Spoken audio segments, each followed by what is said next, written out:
I'll start talking. As people are joining, I just wanted to introduce everyone to the context here.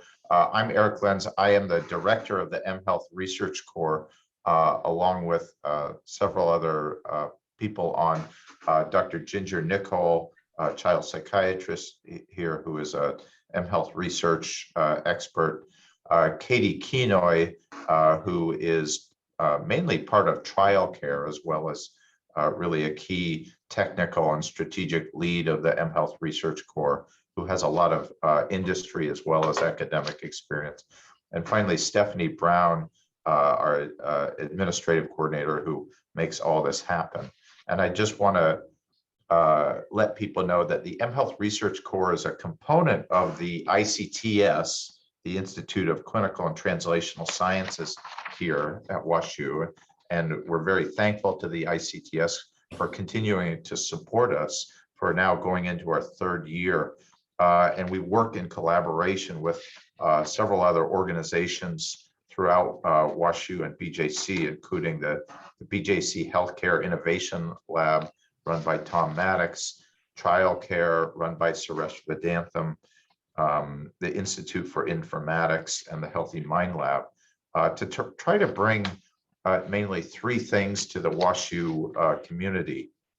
One is the opportunity to get strategic and technical advice about conducting mHealth research in the form of consultations. So I think to date we've given between 70 and 80 consultations, and this has been a range of things, but primarily people who are, I would say, people who are thinking about or looking to submit a grant in the area of mHealth research have come to us. And what Katie has up here and is driving in the background is the mHealth Research Corps' website, which is mhealth.worcester.edu, easy to remember, I suppose, which has navigation tools, including the ability to submit a consult to us. So if you have, thank you. If you have any idea that you want further advice from, technical, strategic, regulatory, scientific feedback, this is free of charge. You can submit a consult. Second, we are offering navigational tools, including for those who are doing remote research. We've been instrumental in providing the REDCap e-consent and to be able to do remote consent with patients. And then finally, and most relevant today, we are leading a seminar series. We'd love to hear from you about topics and speakers for future seminars. And then, so I'm going to stop with that. And without further ado, I'm very happy to introduce Dr. Dedric Carter, professor of engineering practice at the McKelvey School of Engineering and professor of practice and innovation and entrepreneurship at the Olin School of Business.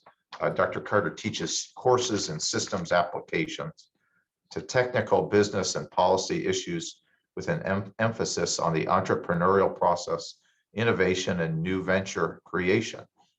Something I think we could all use to hear more about. And Dr. Carter was recently appointed Vice Chancellor for Innovation and Chief Commercialization Officer here at WashU. And in those roles, he oversees the entrepreneurship, innovation, and commercialization portfolios at the university, with an emphasis on the entrepreneurial process, on innovation, and on new venture creation. And so for that reason, I'm really happy to turn things over to Dr.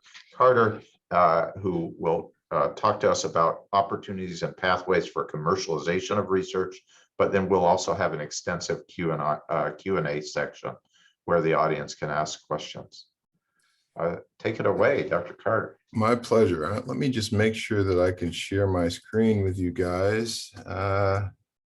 Yep, that's working. You see that? All right, let's see. Did it change screens for you guys? Did it change slides? No, we're seeing, this happens to me all the time. too. We're seeing we're not seeing it in slideshow view. Gotcha. Yeah, if you click on slideshow there. Yeah. And then, are you able to see, did it change slides for you there? No. Okay. Well, no worries. For some reason, we're having a little bit of an issue with this, but we'll persevere. I am going to take you guys through, just stop this. Let me stop the share and reshare. A quick conversation about innovation entrepreneurship and sort of what we're trying to do here with catalyzing innovation at Washington University. And that will happen as soon as I get these slides to be in a good place. So we're going to share the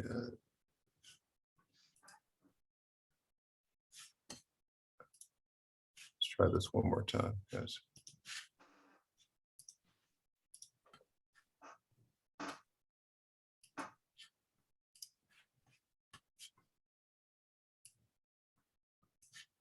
I wonder if you go up to slideshow and there and click play from start, whether that'll work.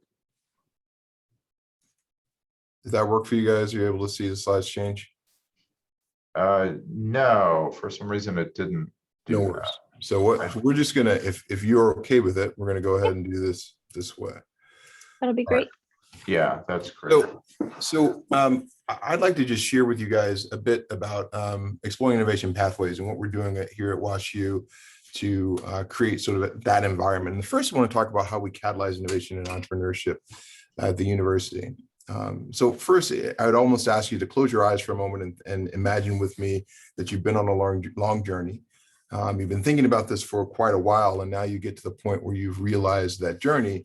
If you open your eyes, ask you, what do you see?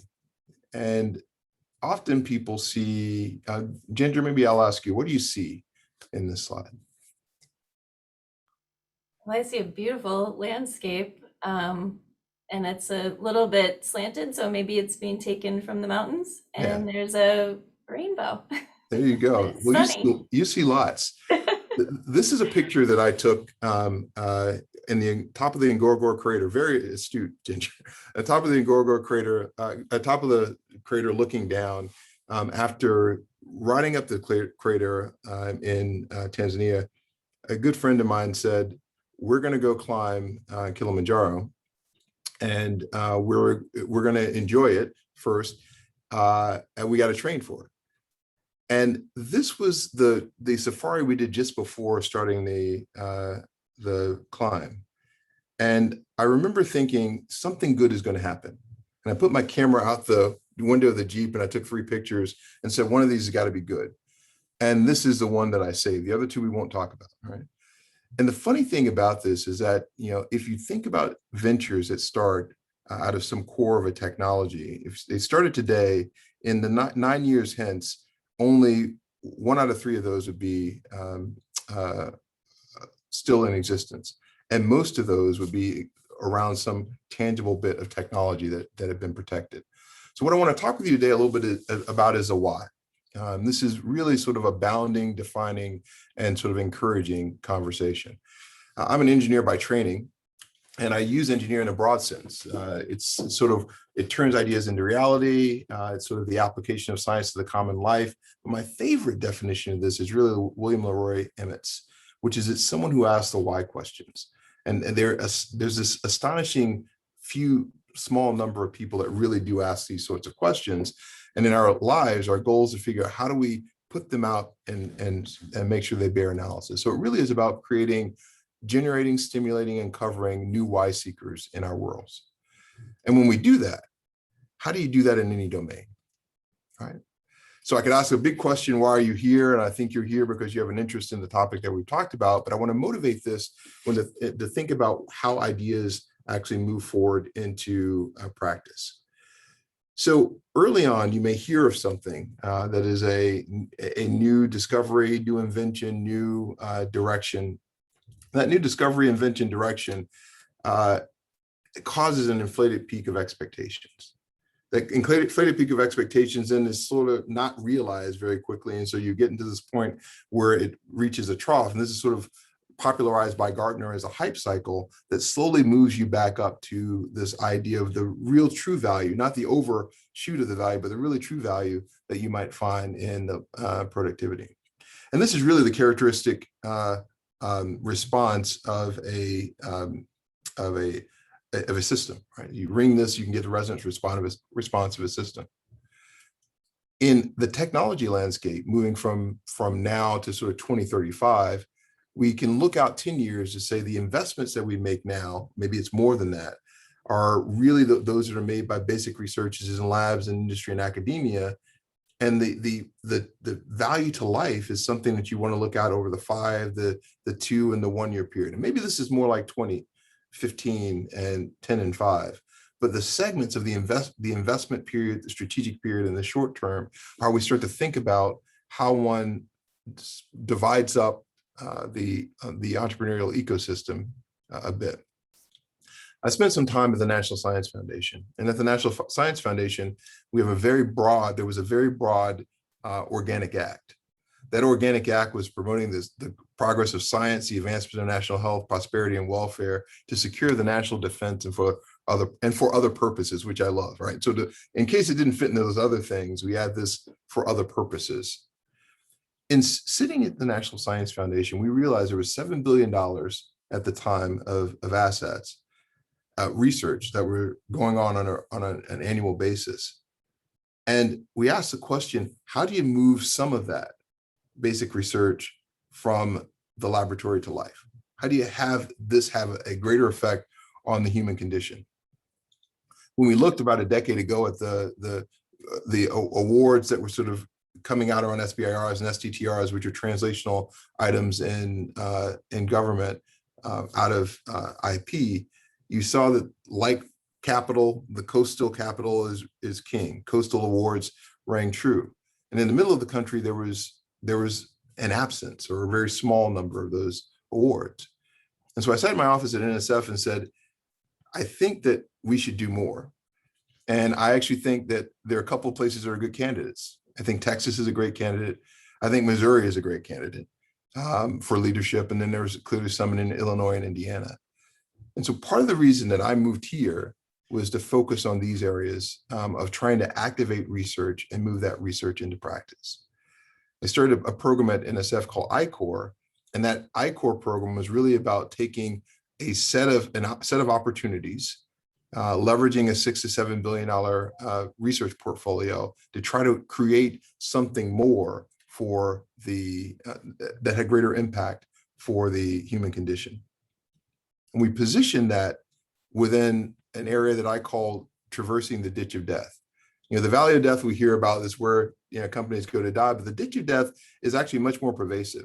It is something that exists and you'll see it in your labs where you have something that's really good, but it moves out of the realm of research. It's not research anymore, but it's not quite a company or a venture yet. And so it ends up being a really good report or really good work sitting on a shelf somewhere that is or in a paper somewhere that doesn't quite move to practice. And so the goal was to say, can we create something that moves the ideas from the ditch of death so they have a chance to die in the valley of death? All of that is sort of the backdrop to the work that we're doing here now at WashU. So if I look at the work that we have for at Washington University, I think the vision of our innovation and commercialization work is to provide an infrastructure and capability which aids in fostering innovation, first and foremost, and the identification, evaluation, resource mapping, advisory support, and tracking of candidate commercialization opportunities at WashU. Now, if I think about this, there's some places when you talk about commercialization, it creates a tension. People say commercialization is a dirty word. We shouldn't be doing that. Let's stay away from those things. Let's really focus on the pursuit of knowledge.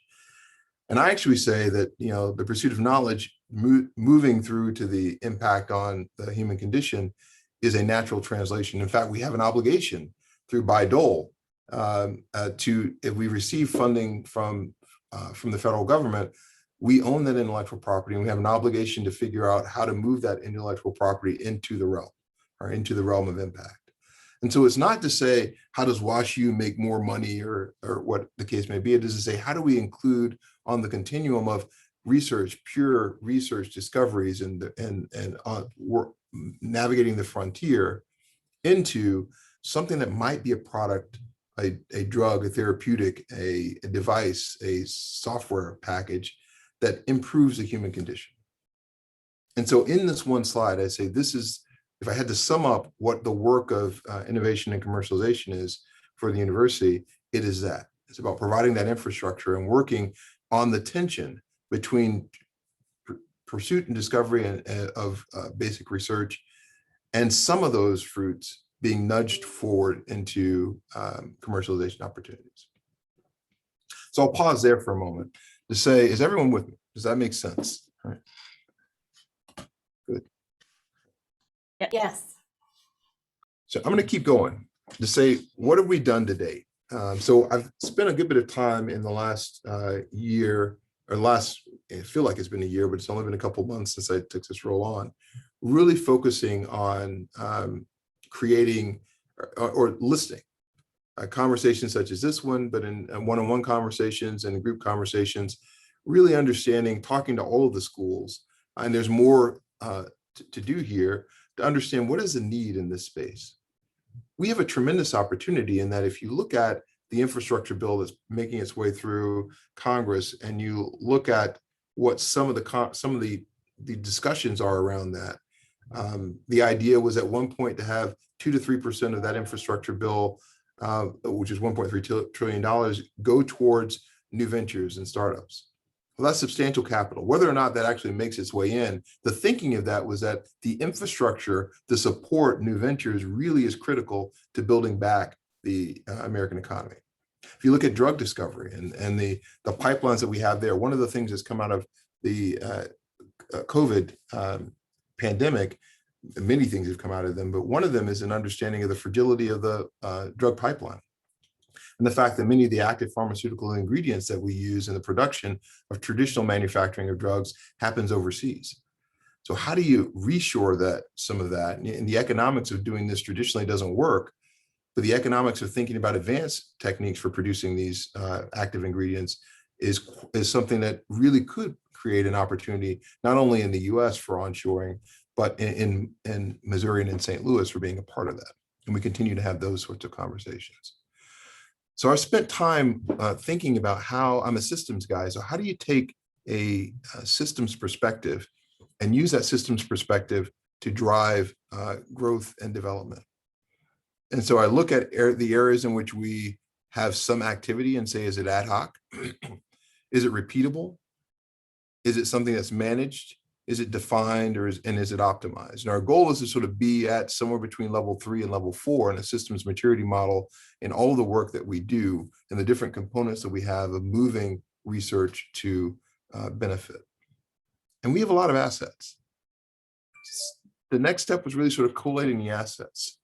If you look at the innovation ecosystem, and this is not complete, there are a number of assets available to us, from accelerators and incubators, competitions that are sort of out there and have been over the years, and some of this is a little dated, the cores that we have here, the research infrastructure that we have here, the communications infrastructure that we have through elements such as the WashU Fuse. We've got co-working spaces, and we're seeing our faculty show up in this region sometime in the early in their career and saying, I want to talk with you in OTM and tech transfer. I want to understand what your licensing models are, because I'm thinking about an offer between Columbia and WashU, and I want to know what the difference is going to be, not if, but when I start my company. And so the questions are becoming much more sophisticated now, and our ability to be able to respond and answer in these spaces is not a differentiator. It's actually keeping par with where the conversation is going now. And so my goal is partly to say, how do we identify amongst you those who really have, who are raising their hand, or who should be raising their hand to say, I think I have something. Right? And what does that mean? Well, we know those who disclose technologies to the tech transfer office. We engage with them, we move those ideas through to practice, and we can work to protect those ideas and then think about how that protection could lead to either a startup or a licensed technology in a large company. We also know that there are a large number who don't raise their hand and say, I have something.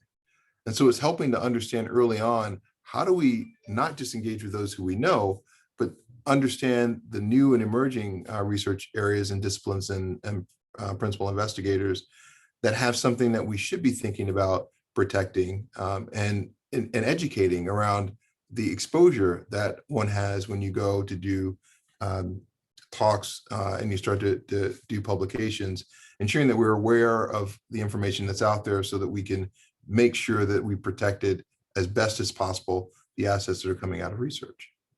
So sort of continue to grow the research base, and at the same time, determining how we move those research outputs forward into practice. And I actually believe that there's an infrastructure that we're going to work on, a data infrastructure that takes things that you might find in our normal operational world, Workday, the OTM Innovate database, and Elsevier, and actually things that are harder to find. You know, the WUSL DNA companies that have some connection to WashU. Research that happens under the radar. So it's not necessarily extramural research that's funded by NSF, NIH, or DARPA, or DOE, or other areas externally, but it might be dollars that are coming from departmental or other areas internally that are maybe even small dollars, but they're under the radar. And they may be in places that don't have a very strong research background and ethos, but still have areas that will support the undertaking of innovation and entrepreneurship. And then once you have that, how do we connect those opportunities with domain experts, not only in our own ranks, but within the WashU family, right? And the access that we have through the WashU family. So let's talk about that. Let's say you've got a new output from your research. It's a material that you think has some really interesting characteristics, and that material tends, if you put it over a wound, tends to find ways to bind the tissue, hold it, and increases or decreases the time to healing of a wound. Maybe it's a suture, but it decreases the time to heal. We believe that there's something of substance there. And so we bring together a set of experts who are in the space, some who may be in industry at big companies, some who may be alumni, some who may be friends in the VC world, to pressure test this to say, what is the opportunity? We believe we have something here. How do we evaluate this and then think about what the right resources are to move it forward? So is this something that needs a $5,000 or $10,000 seed grant? Is this something that needs to be a part of a LEAP-like program? You might have heard of the LEAP program. I'll talk about that in just a moment. Or is this something that needs a better push or scale to have a much bigger impact, which would be a much larger dollar amount? And so when we think about how you bring those things together, we have some proofs of concept to say, what if we took this information that we have out there and we're able to pretty quickly summarize the startups that we have, the active companies that we have across the country, the active startups in St. Louis, the jobs that we have impacted through active employees, through founders. And this really reconceptualizes the impact that a major research institution like Washington University has, not only on the region, but on the country and the world. And so while this is mocked up based on data that we have from 2016 that we sort of did as a census and tried to update, this gives you the sense of where we're going to be able to speak to what the true impact of WashU is in these spaces. So over the last couple of years, we've had this entity called structure called LEAP. And what LEAP is a mechanism for bringing faculty and PIs together to first learn about entrepreneurship, and second, to help to provide some funding in a competitive environment to push a project forward. So if you have a disclosed technology, you can apply to be a part of the LEAP program. The LEAP program will come together in a cohort, and it's usually happened a couple of times a year. We've paused it this year as a result of a lot of things that are going on. We're going to kick it off again with an educational component beginning later in the fall, and probably do a series of maybe 3 sessions over the course of this year, which will then bring some of the funding back in. But we're taking a moment now just to rethink what LEAP should be. And so there's the education component, which helps you raise awareness of commercialization and the importance of that. And then there's the funding component, which says, let me give you enough dollars to be able to use and move your idea, the output of your research forward into something that could be a company. Along the way, there's a panel of judges that are evaluating your project proposals, your plans, and your milestones, and giving you good feedback of about how to best position this opportunity for success. Over the course of the last 5 years or so, we've had a number of different projects across schools, and what you see on your screen here is the funded and not funded projects. We typically fund somewhere in the range of 10, 11 of these a year, but there's still a lot more out there that we can do. And so our goal is to determine, how do we grow the pie while at the same time increasing our effectiveness in helping to give good feedback for those who want to just learn about this, and really good feedback and direction for those who want to learn and pursue the idea to a venture. Now, hopefully many of you are familiar with the Office of Technology Management. OTM's mission and goal is really to pairing cutting edge research with expertise and exceptional service to advance pipeline opportunities. And all of that is for the impact on the human condition. If we look at the approach that OTM takes, we look at first technology, patents, agreements. There's a process of establishing criteria, looking at the docket, sort of defining a time frame, and from there determining your criteria, the age of the technology, the time left on the agreements. We sort of parse through to figure out what is the highest priority and how do we best protect technologies for the university.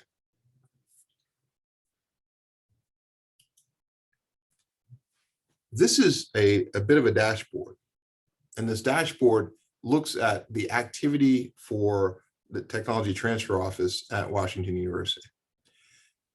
You can see in this dashboard the WashU School of Medicine, McKelvey, the disclosures, and a disclosure is you approach the Technology Transfer Office, you provide for tech transfer a reasoned explanation of the technology, what you think the benefit is, how it sits in the rest of the literature and the works there, and then we pursue this to determine if it's something that we should protect.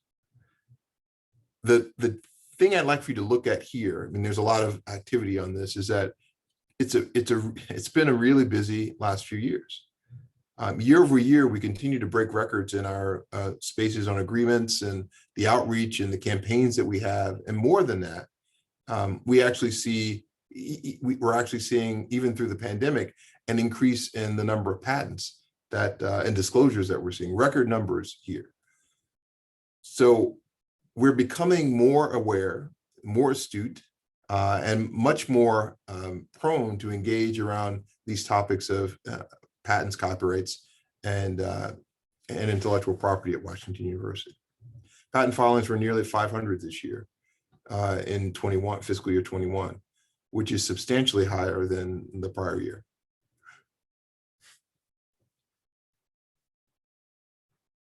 For those who've not heard about, I want to talk about 2 more things, and then I'll pause and move to some questions. There really is a sort of 3 pointlets you have to think about when you're creating an entrepreneurial ecosystem.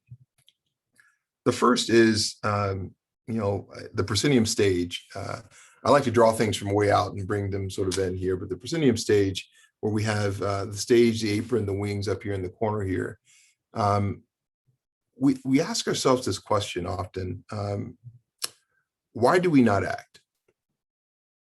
So sometimes we have really great technologies that are held up in laboratories, and we don't hear about them. and some of it's because we have people that are continuing to wait in the wings, waiting for the right time or more research, or waiting to get post tenure, or any number of milestones that might be the holdups for them, thinking about when is the right time. And the truth is, the right time to engage is as early as possible. Now, the tech transfer group will be happy to tell you, when if you raise your hand, that we think we need more. But that group is there to engage with you as often as possible, and as early as possible, to help guide and ensure that we don't lose the opportunity to take some of the research outcomes and move them to practice. One of the toughest things I've ever had to do with this group is talk to someone who had given a talk at a conference a year earlier. You have a year after disclosure to file something. And, they were talking about something that he thought was really important to file before next conference. And in the course of the conversation, we realized that, a year and a month ago, they had given a similar talk, and someone in the audience had said, "Oh, this is really interesting. You should really pursue this."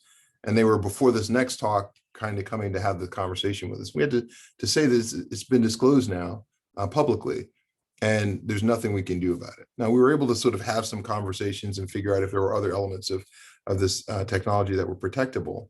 But it really is tough to convey to someone that, yeah, there might have been some there, but we are out of a window for us to be able to protect it. I had a nephew who's now a young adult, but we went to this Walmart superstore once when he was a child, and he'd just seen a picture of a clown in the on the television, and my mother sent me to take him to go pick up something. I think it was Thanksgiving. And we got to the store, and he kept saying, "Uncle Dedric, I want to go see the clowns. I want to go see the clowns." I said, "There's no clown." He said, no, there's a clown. I want to see the clown. And I'm really annoyed because he's been singing about this clown the whole time. And I'm thinking that he's just remembering the clown from the TV. He's like 4 years old. And I said, "There's no clown, Christopher. I tell you what, we'll go around here. I'll show you there's no clown, and then we'll go get the spices, and then we'll go home." So we walk around the corner of this Walmart, and I turn the corner, and I said, "See, there's no clown." And I look up, and there's a McDonald's right in this Walmart, and right out front is a Ronald McDonald. And he looks at me and he says, "See, Uncle Dedric, I told you there was a clown." And he just started to bawl in the middle of the store. And at the time I didn't have kids, and I sort of tried to figure out, how do I get this kid to be quiet and not tell mom and dad and grandma. And so I ended up a very expensive trip to Walmart for me with him to sort of get him to stop crying. But I remember thinking, he saw the clown, yet I robbed him of this ability to enjoy it because I didn't believe that there was a clown there, right? I couldn't imagine why you have a clown in the middle of the store. It just didn't make sense. Now, we could talk about the dangers of capitalism and commercialism and putting Walmarts and McDonald's together. But in fact, he would have had the same experience if I just said, "You know what, I don't believe there's a clown there, but let's go look. Let's go see. Wow, there really is a clown there." And then we could have enjoyed it together. So part of the service model that we have in our work around commercialization is to suspend disbelief, right? And understand that there really could be a clown around that corner. There could be something there that's of enjoyment and value to the world. And so let's engage in a way that helps us to figure this out. My same nephew, who's again now an adult, but at the time I was living in DC, and I told him I moved from MIT to DC to be closer to him. And then I was going to go move to London to start a company. I started a SoftBank UK funded company. And he is many of you may know the Einstein statue off Constitution Avenue in DC. So he's climbing as only a single uncle will let a kid climb up through the head of the Einstein statue at about 6 years old. And he says, "Uncle Dedric, you're moving to London?" I said, "Yeah, I'm going to move to London." He says, "Well, what? Do you know anyone in London?" I said, "No, I don't know anyone in London." He said, "Do you have any friends in London?" I said, "Well, no, I don't have any friends in London." And he looked at me and he said, "I don't think I'd go anywhere where I didn't have any friends." And this 6-year-old almost stopped the company from starting because I was ready for my advisors, my mentors, my parents, my friends, who all had these adult reasons why I should do something or shouldn't. But a simple, "I don't think you have an ecosystem there," and I don't know that I go someplace where there's no ecosystem, almost stopped me from one of the greatest experiences of my life. And so there are two things I took out of that, was making sure that we live with the imagination of a child and helping to understand that being boundless and wanting to explore and be curious. The second, that we build a welcoming ecosystem that is easy with which to engage and hopefully rewarding in that engagement. And that ultimately is what we're trying to do here at WashU. We're trying very hard to create something that is really easy to engage. We've created the Quick Start license for those of you who are defined as WashU startups, who are WashU employees at WashU Intellectual Property. The inventor is there and has a business plan. That the terms are set, and the terms are very easy. They're non-negotiable terms, and it makes it very quick for you to start something at Washington University. When we started this 5 or 6 years ago, we were amongst the few in the country that had this sort of mechanism for translating research out. It's now much more popular, and we've actually gone through multiple iterations of this now, but we think very carefully about how do we make sure that we're creating an ecosystem that's easy to engage with. I'm going to stop there and say I'm now open for any questions, comments, or concerns you guys might have. I can keep talking about any of these topics, but hopefully this gives you a good basis on which to engage with me.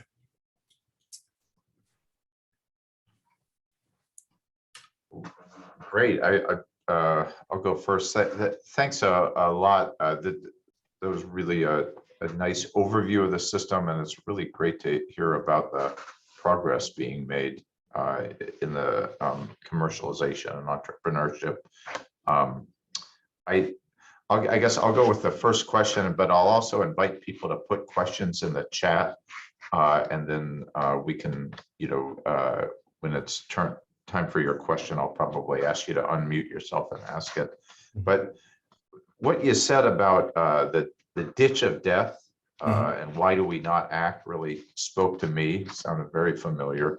And so I loved your comments about it, but it sounded to me really like a call to action. Act now and get help, in particular from the tech transfer office. So my question is that, let's say I have an idea from my lab, maybe some possible intellectual property, maybe some publications in the area, but I'm thinking that it's commercializable. What's the first call I make? What's the first step? What's the first email I send? And I'll go beyond that, say, what should I expect will happen once I make that call or send that email? Yeah, it's great. So there are two things. The first you do is send a note to OTM and engage with our staff there. I've got Nicole Mercier and Chris Donato who are on this call as well around that. And with that outreach, you will be able to talk with someone about what you think you've got. Right? And I think earlier, the earlier the better. Talking with someone about where you believe you have a technology to disclose.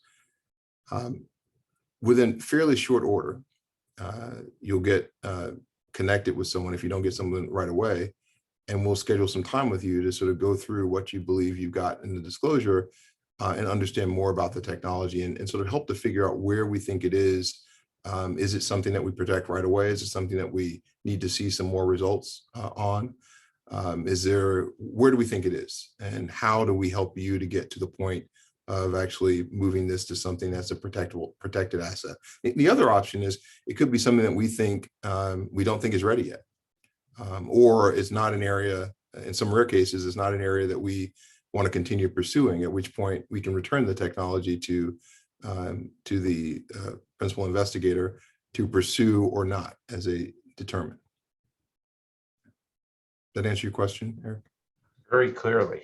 Thank you. Yeah. Are there other questions? Just to slide in after that. So let's say I have something and you believe I have something, but that's going to launch into potential commercial value, but I need to become a candidate that's most likely to avoid the ditch of death and to survive the valley of death.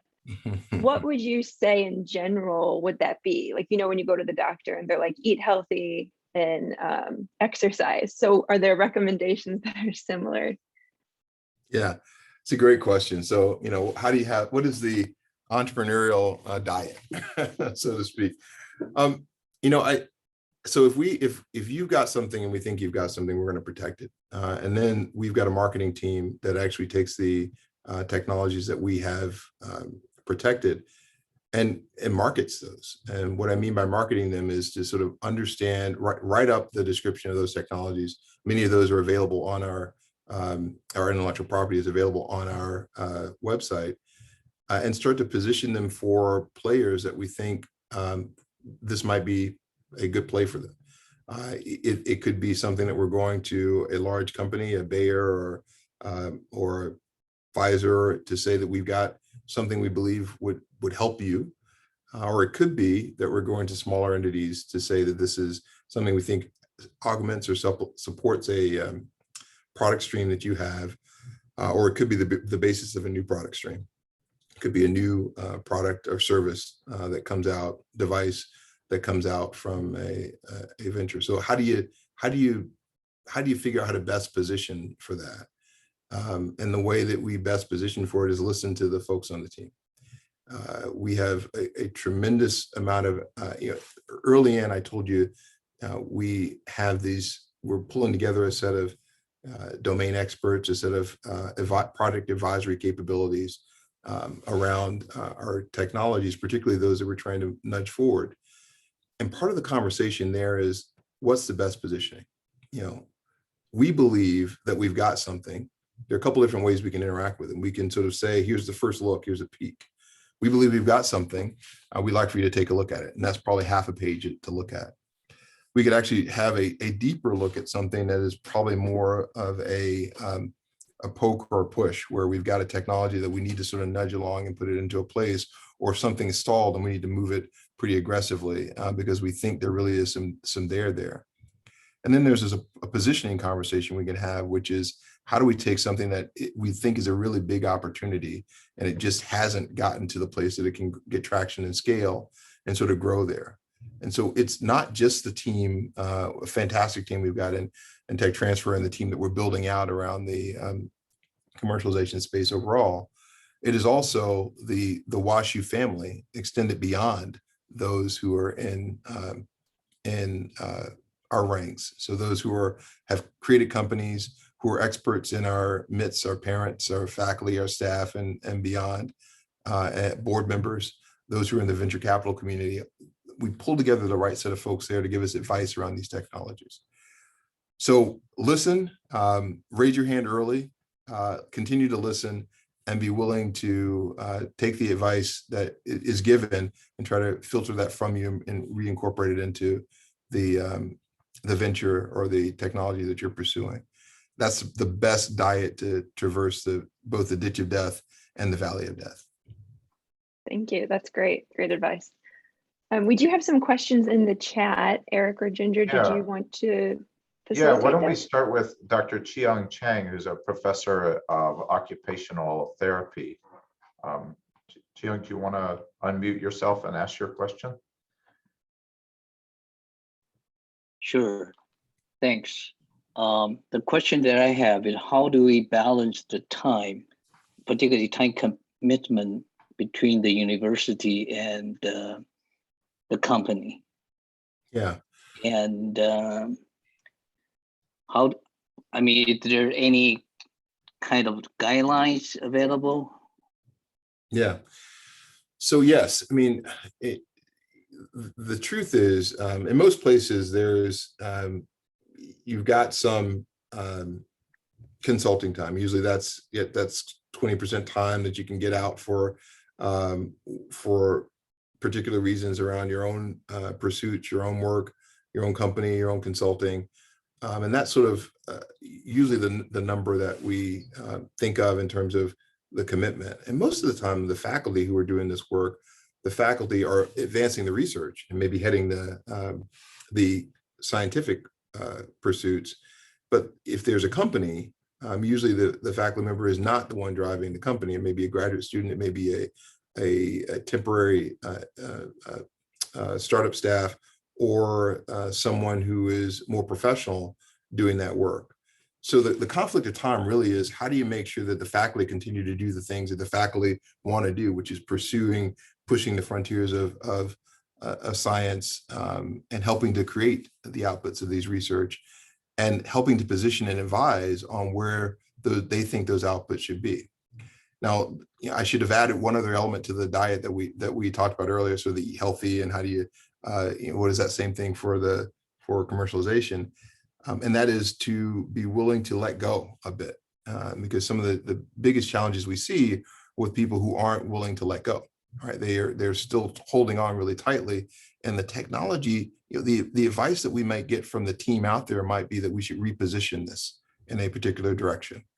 And if we don't listen to that, then we can get to an impasse, and that impasse causes a delay in our ability to move things forward, and maybe even an inability to move forward because we aren't listening and incorporating the advice we're getting from the community. And so the short answer is, the conflict of time really is a balance of time, and understanding the balance of responsibilities. Pushing forward the company is usually someone that is professionally focusing on that, or doing that as their full-time gig for a period of time. And the faculty member will usually continue to stay as someone who is, unless they're taking a leave, will usually stay as someone who is a scientific advisor or an expert who weighs in at periodic intervals. Does that answer your question, Joe? Yes, thanks. Correct. I see another question here. At a large institution like WashU, how do you recommend reaching across disciplines, i.e. medicine and engineering, to advanced technology? So this is a question I love. I love all the questions, but I love this one because really interesting thing, it's sometimes easy to innovate within a vertical. But some of the hardest, most complex problems are those that span disciplines, right? I always tell people that one of the most interesting places to look for things in your home is in the cushions of the couch, in the interstices where things come together. You find all sorts of interesting things there. My daughters love to say that they fund themselves by the change that they find in these cushions where the things come together. And so figuring out how we work in these spaces around big problems is a challenge that we've got to get our head around. And so the innovation in these spaces often occurs when you have faculty members who decide that they want to work together around a challenge. It can occur from a couple different places. Either we can motivate grand challenges, big ideas through some funding that might come out of a provost's office or vice chancellor researcher's office or a dean's office, or multiple deans working together. We might see faculty members who are motivated by an external call who say, let's come together and let's work in these spaces. And we see evidence of that in multidisciplinary labs and centers all the time. Or we see areas that, the advice of our advisory teams may be, this is really interesting in this domain, but you really need to translate this technology into another domain. At which point the conversations start to merge with people who have expertise in disciplines, because the technology really needs to be repurposed in a different domain. So I think those are three areas where, really figuring out what is the motivating force for getting people to work together. And it really is individuals working together under a common goal, either through a call from an internal call, an external call, but it's faculty who decide that, or groups of faculty who decide they want to work together, is going to be key. Another area might be from joint programs. I mean, we've seen recently the announcement of programs in cybersecurity and business, which is bringing together the Olin School and the engineering school. And the outputs of those things are interdisciplinary, where you have degree programs that come together, DBBS, one of those. Degree programs that come together, faculty working together regularly with common sets of students, often is a space where you start to see advanced technologies emerge. So those are the ones off the top of my head that I say are the motivating forces there. The truth is, people are driven by dollars, and they're driven by the desire to work with other talented individuals. And so when you can provide those things and an umbrella call, you can really start to motivate action in interdisciplinary work. I mean, the final thing I'll say on that is proximity is important. I mean, you know, in the 1970s, Tom Allen did work that said people started to stop collaborating at 20 or 70 meters. So if you have faculty that have offices across floors, less likely to work together than faculty that are on the similar floors by looking at their writings together. And that's 40-year-old, 45-year-old work. It's still fairly true. So figuring out how you can create virtual adjacency, if not actual adjacency, is truly important. Other questions? Hopefully that answered your question. I have a question that kind of builds on that. So I thought that was a great introduction, but you had a slide pretty early on in your presentation that looked like, you know, it was like a resource map, and it sort of made me think about, you know, an analogy that's a little bit like mental health. There are a lot of resources, but most people don't know what they are, don't use them. The resources don't talk to one another. And just from an infrastructure standpoint, you know, the MHRC encounters a lot of maybe the same types of questions, and just thinking about what are your thoughts about linking those things together? Because the other analogy I was thinking about, you know, with the clown story was, how do we not miss the circus for the clowns? How do we not, you know, miss the big top, right? Yeah, you know, in some ways it's often better if you have less stuff, right? It's sort of like the McDonald's menu. I'm not a big fan of McDonald's, but it just came to mind, where you've got 4 options as opposed to 400. Though the 400 are back behind there. And I think we are fortunate that we've got a number of resources there, making sure that people are aware of those resources, but also trying to obviate what they are and how they fit together in the same way that we did in this map is important, and making sure it's a current set. So at a place like Washington University, we are rich with opportunity and resource and support. And where we have issues with that, we want you to raise your hand and help us to figure out what are the things that we need to fill the gaps. I think because there's so much there that it becomes sometimes hard to get your head around what is there and what each of these components do. And it's our job to help translate that, to make sure that we can see, we don't get blinded by the clowns of any individual clown or any individual tree, but we can actually look at the forest and see the magic under the big top. And actually that's where the magic under the big top is, where we get the big bang. You know, we truly solve the really complex problems that are going to be world changing and life altering. And I think that's the stuff that really gets me excited. Something that's going to really not just incrementally move the needle, but be transformative. I see a question. The new neuroscience building under construction is a major example of putting different departments together in one space. Do you see more of this happening and leading to increased entrepreneurship across departments? Yes, the short answer is that. I think that, you know, on the Danforth campus with the East End project, and what happened when you took away the parking lot, just sort of arbitrarily. I mean, the people aren't necessarily any closer together, but the parking lot created these artificial separations that mentally kept people from going because they had to go across one thing or another. And if you look at the way that the campus has been activated now at the front, and the connections that are happening between Sam Fox and engineering and Earth and Planetary Sciences and others, it is and arts and sciences, it is a bringing together, because the connective tissue is present underneath. And I think that's important. And this goes back to that work from Tom Allen and managerial communications I talked about from the 1970s in MIT. The neuroscience building is an example of that happening here. A massive building that, if you make it smaller with neighborhoods by putting people together, you increase serendipitous interactions. And when you do that, people bump into each other. And, you know, if you have both the space to create the serendipitous interactions, and you have the space and time where people can actually think about having what I call the innovation capacity to be able to do work together, and the resource to do the work together, then really good things happen, right? One of my mentors was a guy named Patrick Winston, the late Patrick Winston, who was a father of artificial intelligence, one of the fathers of artificial intelligence, for a long time, was at MIT. And he would say, if you want to be seen, live in a glass house. To make $1 million is the lecture that he would give. Make $1 million, hang around smart people. And we have tons of smart people, everybody on this call much smarter than I am in this space, but tons of smart people that get a chance to hang around, and smart people say smart things. He would add accidentally, right? We'd be in a space and we'd say something and someone would say something that may be mundane, but because of the proximity and the problems that are working in the back of your mind, that mundane statement moves to something of great significance.